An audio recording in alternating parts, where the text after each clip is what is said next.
Yeah! Hey! We're back, everybody. Welcome back to Roll with the Troll. With the fucking Troll. Can you believe it? Always with the F-bomb. Yeah, well, you got to set them up early on so they understand what we're getting into here. Okay. Voice of Reason, tell them what's going on. What are we about to do? Season 5, spoiler review, episode 3. Yeah, episode 3. How wicked is episode 3? Wicked. I tell you, you're playing with fire here, Voice of Reason. What? Yeah, you're playing with fire. How did I do that? Yeah, you're playing with fire. Oh, the episode. And I am the gasoline. Boom. Boom. All right, let's talk about it. So, episode 2 ended off phenomenally, right? Yeah. We had Chosen being the biggest badass ever. First, he kicks everybody's ass. Then he talks down to Terry Silver in a way that was unbelievable. No one's ever talked to Terry Silver that way before. I am sure. You know, that was the greatest. He's like, no more expansion. Yes. I like that he started with no more expansion. Yeah. He actually told him to stop expanding. Yep. That's incredible. No more senseis. Yeah, no more senseis. He's not allowed to have any more senseis. Yep. Oh my God, that was the greatest. It was I think awesome. he was like, stay away from the LaRusso family. Yeah. That ending was phenomenal. Yep. And so now here we are. And now they have to run into each other at the golf place. Yes. And the country club. Yep. And I love Daniel's snarkiness right off the bat, right? Yeah, that was like classic Daniel right there. Oh, yeah. I think you two met before, didn't you? Yeah. Oh, yeah. I heard you ran into a little snag with your new sensei. That was so Daniel LaRusso. It sounds. I heard you came into a little problem. Daniel's the fucking greatest in this episode. So Terry Silver's pissed, but he never wants to, like, when he loses at something, he wants to play it like no big deal. Mm-hmm. You know what I mean? Yeah. Just like when he gets confronted about the cheating, he's like, yeah, so that doesn't change anything. No big deal. He doesn't want to let that bother him. When Mr. Miyagi beat his ass, he just acted like he wanted to get his ass beat. Right. He's like, oh, you think that matters to me? I'm like, well, what does matter to you then? You want to win really badly. Yeah. Wouldn't we assume that losing sucks for you? You know what I mean? Like if you tell everybody, like, I'm going to win. I'm going to win. I would assume that when you lose, that like that really matters, that weighs heavily on your heart. Yeah. Terry acts like, oh, I don't care when I lose, but I'm determined to win at things. Yeah. So we had the whole scene there at the beginning with Chosen, and then look what happens. Yeah. Look what happens. The big thing we were all waiting for. Mm-hmm. We were waiting for years, and it finally happened. Da-da-da-da! Sam and Miguel broke up. No, that's not what we care about. Hey, those two are having so many problems. Yeah. Every season, there's at least one fight, if not 2 or 3. A very typical teenage relationship. Yeah, but he didn't hit her this time. Well, remember in season 1 when he abused her? He didn't abuse her. Sure he did. He knocked her down. Why do you cover for him? I mean, I know everybody likes our banter, but don't cover for him. Miguel is a woman abusing. No, he's not. Looking for his father, beating people's ass in Mexico. Well, he did do that. Yeah. Kicking people off the balcony. Yeah, but the thing with Sam on the beach, that was a mistake. And I mean, we're looking like way back now. We're supposed to focus on episode 3. All right, episode 3. I think Miguel's a bad kid, and it's obvious. And so now they finally broke up again. I'm surprised how often the show is going back to that well of those two breaking up and having trouble. They did it a couple times in season 4, a couple times in season 1. Mm-hmm. It's getting to be a little much for me. Really? Yes. Imagine how it feels for them. They're not real people. I am. The troll is a legitimate human being. Okay, so what else we have in this season? There was truly a really big reveal. Yes. Right? This finally. Episode. All right, go ahead. Voice of Reason. Voice of Reason. Tell them what it was. Cobra Kai gods for the gift of Mike fucking Barnes. We finally got Mike Barnes. I'm sorry for the F-bomb. I'm just quoting no one cares about the F-bomb. So after season 1 came out, the actor, Sean Kanan, was on video telling people he was doing season 2. Season 2 came and went, and we were kind of shaking our heads going, what the hell happened? Yeah, where is he? And then I thought, okay, for sure season 3. No season 3. And then I thought, well, without question, season 4. Still no season 4. And I thought, son of a bitch, where is Sean Kanan? So we finally got him. Finally. What did you think of the way they handled this? It was really campy. It was so campy. They went for just endless laughs. Yeah. Did you like that, or did you think it was the wrong way to handle it? I loved it. Really? Yeah. I did. I don't like things like super over the top campy very much, especially if I'm coming out of a scene that was like, kind of serious or meaningful or whatever, and then just to switch gears like that. But in the case of introducing Mike Barnes, I did just totally love the way that they brought him in, and everything was just like so over the top campy. Yeah. I enjoyed it. I hate to agree with you, but it I know really. you I this is not the way that I would have written it for sure. Right, I would want there to be some more seriousness to it, and to not be just a ridiculous like Seinfeldish kind of thing. Mm-hmm. But I just, my God, I was laughing so hard. See, if they didn't pull it off so well, then, well, I'll tell you, okay, I'll tell you what I really liked about it, what I didn't like at all. I loved Daniel. I think, again, Ralph Macchio, he's one of the most underrated actors. He nails it. Yeah. When he was hiding behind the boxes and trying to get closer to Barnes so that he could take the phone, and he's like sneaking up on him. And then whenever Barnes would say something particularly like just shocking, the look on Daniel's face was like just increasingly worse and worse. Like his eyes got wider and wider. Like right when there were so many times, but right when Mike Barnes says, he goes, "Oh yeah, let's cut off their legs." Yeah. Right then, the look on Daniel's face was like, "Oh my God!" Yeah. And he's trying to advance to get closer to the phone, and then finally, when he takes the phone and he calls him shithead, like that was also perfect. Oh, it was fun. And then to put it over the top, and I'll tell you what I didn't like in a second, but to put it over the top is then when Daniel, when he hears the woman on the phone, and he thinks it's going to be Terry Silver, and Daniel he turns to Mike Barnes and he says, "What's going on here?" Right? That like, cracked me up. Oh my!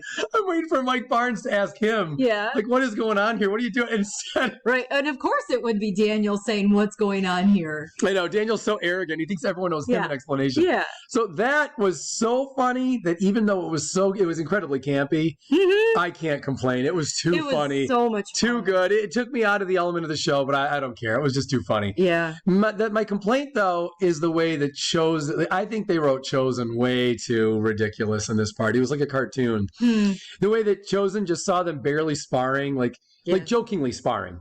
Yeah. And then he comes running in and does a flying kick into Mike Barnes at a furniture store. Yeah. Like, doesn't he see it's a furniture store and he beat the guys up outside and everything? And it just, to me, like, Chosen wouldn't be this ridiculous. So to me, that's kind of where the laughs were great, but I just thought you're taking us too out of the realm of reality here. So that's a problem for me, but I don't care. I don't know. Mike Barnes was just, introducing him was great. It was a fun ride. It was a fun ride. Yeah, and the writers of this series do such a great job of that because they're taking us on rides all the time. They're messing with our heads. It is kind of fun. And the ride of introducing Mike Barnes was just unmatched. Well, I thought I was a little too campy for me in some ways. I mean, it was so funny that I let it go. But I also felt like, I'll tell you what I think. I think they felt the need to hurry up. This show always wants to hurry up. Yeah, that's And true. I think they just said, how can we, in 5 minutes or less, get Chosen to fight Mike Barnes? Because it's also all this gratuitous fighting. They want all the matchups. Yeah, all of a sudden, there's just like fights all over the place. Yeah, constantly. I mean, this wouldn't have fit into the reality of season 1. Or even season 2. And now the show's just getting so ridiculous. Yeah. So... all right, so that was great. So we got to have him fight Chosen, and then Daniel got to like separate them and break it up for a little bit, and we got all that. Okay. Yeah. And oh, and what about Silver in the steam room? When Daniel's in the steam room and someone comes Silver in, jerks him off. I know. Oh my Lord. And that was so well acted by both of them, Ralph Macchio and Ian. Yeah, the hard-on look real. Oh my. No, I agree. Yeah, that scene was great. This elevated Terry. Let me ask you this. After Karate Kid 3, a lot of people were saying that Terry Silver is like this phenomenal villain. In fact, the kid that does Cobra Kai Theory, that channel on YouTube, he has always said his favorite 2 villains of all time are Terry Silver and Darth Vader. Or I think he says Palpatine, actually, but whatever. And I always thought, yeah, I get it, but we saw so little of Terry. He was one of 3 villains in like a 90-minute movie. You know? And I always felt like he was great, but there wasn't enough of him for me to really sink my teeth in and go, yes, best villain of all time. Now that we have him in this episode and the rest of the season here, now I can see that. Now I can see saying, because frankly, I think he was a better villain this season than, and just in this episode alone, than he was in Karate Kid 3. Yeah. You know? Yeah. And this scene you're talking about here, This was particularly good. Just the way that he started off, Terry did. He started off by just playing the phone recording. Yeah. Was really great. And then we see the phone, and then we see this maniacal look on Terry's face. You know what he reminded me of a lot in that scene? He reminded me so much of in Lost Highway. Anyone, if you haven't seen the movie Lost Highway, guys, watch it for Halloween. It's creepy as fuck. Yeah. Lost Highway had, what's his name? Blake? Robert Blake? Robert Blake. Yeah. Terry Silver reminds me a lot of Robert Blake in that movie. A lot. Yeah, I could see that. Right? He had that creepy look on his face. I wouldn't surprise me if he took some influence. Someone who always has the upper hand. Yeah. That's Good point. the look.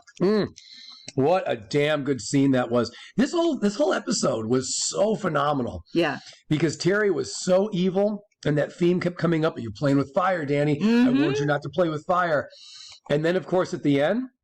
Yeah. Oh, by the way, but finishing up that scene, what he says to Daniel when he says, first, I'm going to deal with my old friend. And then I'm going to deal with you.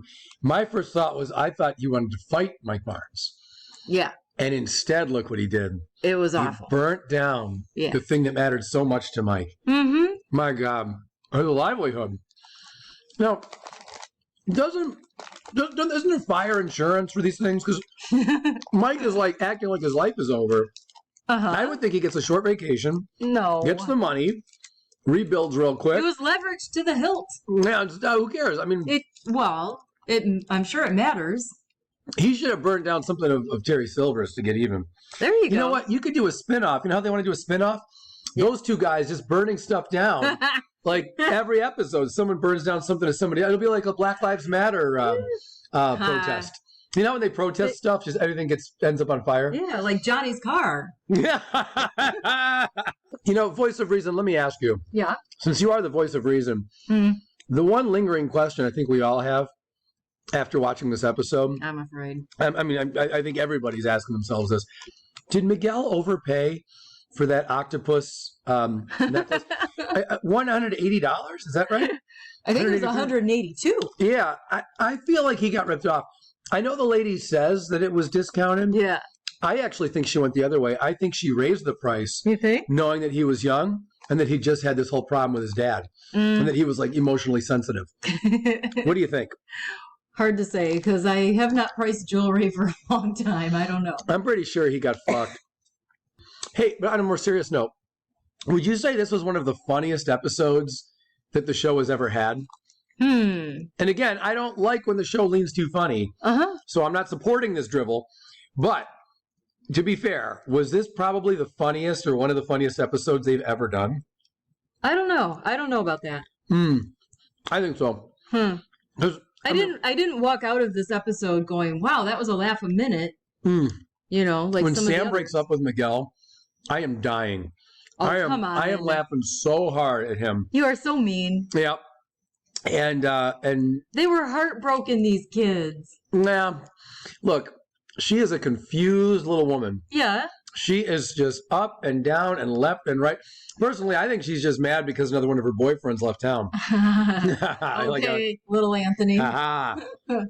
Seriously, how about when Daniel and Chosen are sitting outside Mike Barnes' house? Hey, by the way, what is Mike Barnes doing in the area? That's convenient. Mike Barnes lived totally far away. Why would he have ended up right there in Los Angeles near them? You know? No. Yeah, Mike Barnes didn't live anywhere near there in Karate Kid 3. Yeah. They had to fly him in from far away. Yes. Well, clearly he's just stuck around. Why? Why not? He couldn't do karate. Remember, they threw him out of the whole sport. Well. So you think as a kid, he just says, all right, I'll just live here. Sure, why not? That's ridiculous. That's reaching far. With the California girls, I'm sure. No, he should have been far away. Well, anyway, I really enjoyed when Daniel tells Chosen, "You guy tried to kill me once." Yeah, that was fun. Right? He goes, yeah, the look on Chosen's face. I know. He goes, "No, not you. We're good. We're good. We're good." The show is so good at now pivoting the former villains. Yeah. Just like when later we get some scenes with Johnny and Chosen. Yeah. And they're kind of comparing notes and everything. Yeah. It's just so funny that they're giving them these conversations with each other. I just absolutely love it. Anyway, guys, that's probably all we got for this episode. Hit the like button. Yeah, if you could like and support the channel. We don't have enough subscribers. I got an email from YouTube, though. It says, you're the best channel on YouTube. Yeah. Yeah, but they still don't want to let us be monetized, so Well. who knows? All right, guys. Yeah, like, subscribe, everything else. Thanks so much, all of you guys, for supporting us. We'll be back super soon for some more Cobra Kai talk. Thanks, bye. Bye, guys.